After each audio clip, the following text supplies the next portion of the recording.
안녕하세요. 자유교회 이진우 목사가 보내드리는 아침 묵상입니다. 오늘도 예수 그리스도의 향기를 내는 복된 하루가 되시길 바랍니다. 9월 19일 월요일 아침 묵상입니다. 오늘은 가난한 자에게 약속하신 하나님 나라라는 제목으로 마태복음 5장 3절 말씀 묵상합니다. 심령이 가난한 자는 복이 있나니 천국이 그들의 것이며. 한 주간 쉬었던 산상수훈 아침 묵상을 다시 시작합니다. 묵상을 통해 주님과 동행하는 하루 되시길 바라며 월요일 아침 묵상 시작합니다. 예수님께서 팔복의 첫 번째 복으로 선포하신 말씀은 심령이 가난한 자는 복이 있나니 천국이 그들의 것이라는 말씀입니다. 마태복음 5장 3절의 평행 구절인 누가복음 6장 20절을 보면 가난한 자는 복이 있나니 하나님 나라가 너희 것이라고 하셨습니다.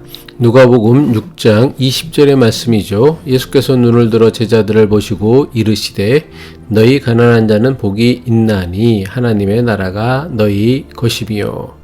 예수님은 가난한 자가 누리는 복에 대해 말씀하시길 하나님 나라 천국이 이들의 것이라고 하셨습니다. 당장 하루 먹을 양식이 절박한 가난한 이들에게 가장 큰 복은 아마도 배불리 먹을 양식일 것입니다. 밤 이슬을 피할 수 없는 가난한 이들에게 가장 큰 복은 단칸 빵이라도 좋으니 발을 뻗고 잘 수 있는 보금자리일 것입니다. 그런데 예수님은 가난한 자들에게 너희가 배불리 먹을 것이다 또는 너희가 발을 뻗고 편히 잘 집을 얻을 것이다 말씀하지 않으셨습니다. 예수님께서 가난한 자는 복이 있다고 하시며 선포하신 복은 하나님 나라가 저들의 것이라는 말씀이었습니다.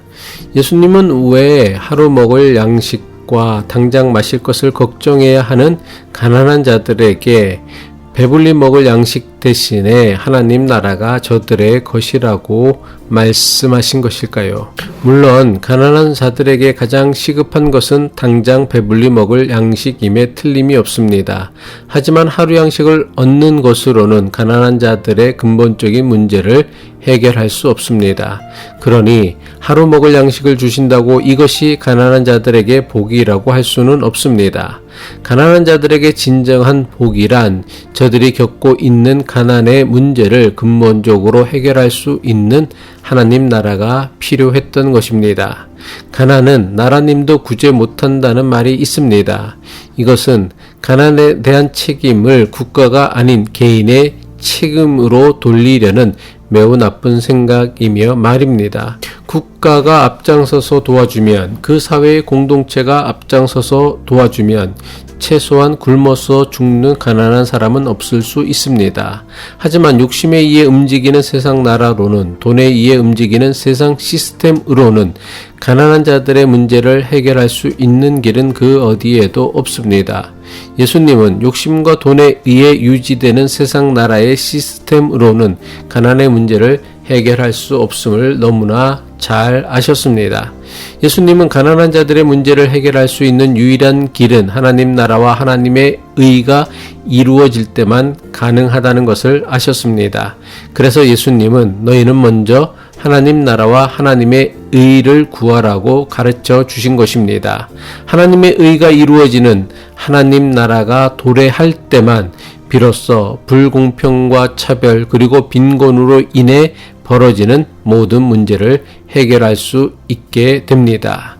마태복음 6장 33절이죠. 그런즉 너희는 먼저 그의 나라와 그의 의를 구하라. 그리하면 이 모든 것을 너희에게 더하시리라.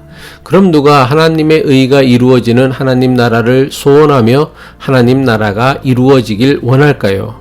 이 땅에서 부족함 없이 호의호식하는 부자들이 하나님 나라를 원할까요? 아니면 아무리 열심히 살아도 하루 먹을 양식 얻기도 힘든 사람들일까요? 여기에 답을 할 수 있으면 예수님께서 왜 가난한 자가 복이 있으니 하나님 나라가 너희 것이라고 하신 이유를 분명히 알 수 있을 것입니다. 먼저 그의 나라와 그의 의를 구하라는 이 말씀은 세상에서 아무런 걱정도 없이 호의호식하는 부자들에게 하신 말씀이 아닙니다. 당장 하루 먹을 것과 마실 것과 입을 것을 걱정해야 하는 가난한 사람들에게 주신 말씀입니다. 그렇다면 예수님께서 말씀하신 심령이 가난한 사람은 어떤 사람입니까? 심령이 가난한 사람은 불의하고 불공정한 세상을 보면서 마음 아파하지만 정작 자기의 힘과 능력으로는 아무것도 바꿀 수 없음을 알고는 슬퍼하는 사람입니다. 그래서 자신이 의지할 분은 오직 하나님밖에 없음을, 자기가 기대할 것은 오직 하나님 나라 밖에는 없다는 것을 마음 깊이 깨닫는 사람이 심령이 가난한 사람입니다. 아마 우리 대부분은 하나님의 뜻이 이루어지는 하나님의 나라보다는 내 뜻과 소원이 이루어지는 세상 나라가 훨씬 더 매력적으로 보일 것입니다. 그래서 하나님 나라를 하나님께서 주시는 복으로 여기지도 않을 뿐더러 그 나라가 오기를 소원하지도 않습니다. 자기 이익과 욕심만을 위하는 이기심보다 더 무서운 것은 자기 주위에 무슨 일이 일어나는지조차 상관하지 않는 무관심입니다. 세상의 비참함을 알지 못하면, 세상의 불의함을 알지 못하면 결코 하나님 나라를 간절히 소원하고 기도하지 않습니다. 소원하지 않고 바라지도 않기 때문에 이런 사람들은 절대로 하나님 나라를 가질 수 없습니다. 반면에 심령이 가난한 사람은 하나님 나라가 도래하지 않고는 도무지 자신의 문제를 해결할 수 없다고 믿습니다. 그래서 심령이 가난한 사람은 누구보다 간절히 하나님 나라가 이루어지길 원하며, 이런 사람이 하나님 나라의 주인이 되는 것은 너무나 당연합니다. 기도하겠습니다. 심령이 가난한 자가 되어 세상 그 어떤 것보다 먼저 하나님 나라와 의를 구하고 기도하는 믿음의 사람이 되게 하옵소서. 그래서 이 땅을 살며 하나님 나라를 맛보며 살아가는 존귀한 인생 되게 하옵소서. 예수 그리스도의 이름으로 기도합니다.